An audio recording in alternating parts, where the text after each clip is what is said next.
Ano ang dapat natin gawin kapag ganito yung ating sira ng ating brake master ng ating mga motor? So ito na siya, hindi na siya bumabalik. Ayan siya. So kapag ipreno siya, ayan. So ganyan lang siya, hindi na siya bumabalik. So, ito yung share ko sa inyo mga master kung paano ito gawin, kung paano natin ito ayusin na hindi tayo bibili ng bagong brake master kasi kung bibili tayo magagastos na naman tayo. So, ang gagawin lang natin to mga master ay tanggalin lang natin to. Ito. Ayan. Ito natanggal na kasi hindi ko na kasi nilagyan to ng lock eh. Ayan. Tanggalin lang natin to. Ayan. Tapos, lagyan lang natin to ng itong sa loob kasi kaya yan sa hindi bumabalik. Ito yon. Merong itong rubber mga master pero yung sa akin ito ay nasira na nabutas na. So, kaya ito hindi bumabalik kasi inunod sa ng kalawang. Madalas itong nasisira kapag lagi na uulan sa labas, tapos naulan na, naiinitan, so talagang kinakalawang siya. Tapos yung rubber natin dito ay butas na o di kaya wala ng rubber. Kaya nangyayari ito kinakalawang, so kapag hindi siya nalalagyan ng langis, tumitigas siya. Kaya yun yung nangyayari, hindi na siya bumabalik. So ngayon lagyan natin ng langis, ayan siya, ito yung lagay ko ng langis.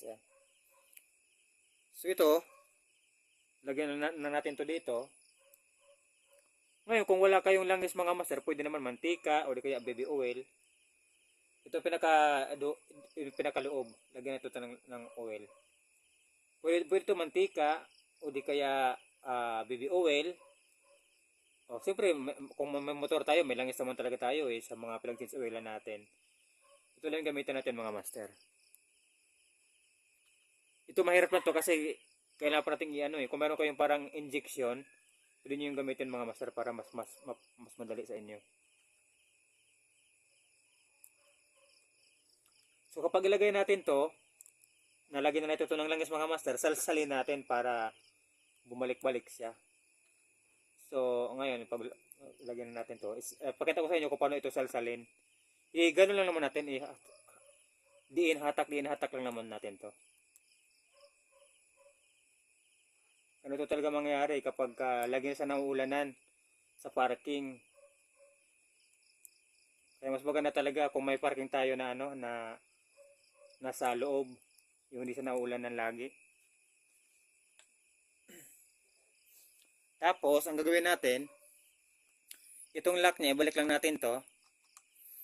Ngayon, ang gagawin natin to, hatakin lang natin, salsalin natin to. Yan, bunutin, tapos diin na naman. Ayan. Bumalik na siya. So, lagyan po natin ng langis. Para sure ball.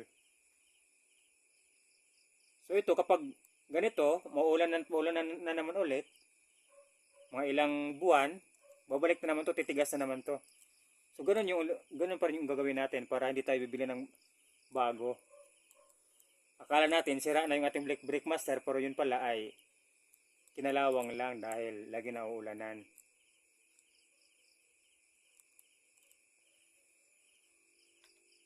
So ayan. So ngayon tayo natin ikabit itong ating preno, ating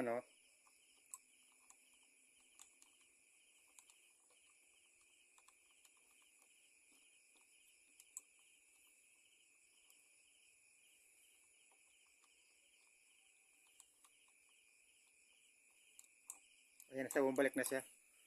Kailang ito pinapahirapan pa akong ipasok So ayan na. So, ayan na sa mga master, bumabalik na siya. Di gaya kanina na ayaw talagang bumalik. So yan lang mga master kung paano ito ayusin ang ating brake master sa ating preno sa harapan mga master. Kung paano siya babalik na. Ayan. So yan mga master, please like, share, follow, subscribe na lang. God bless.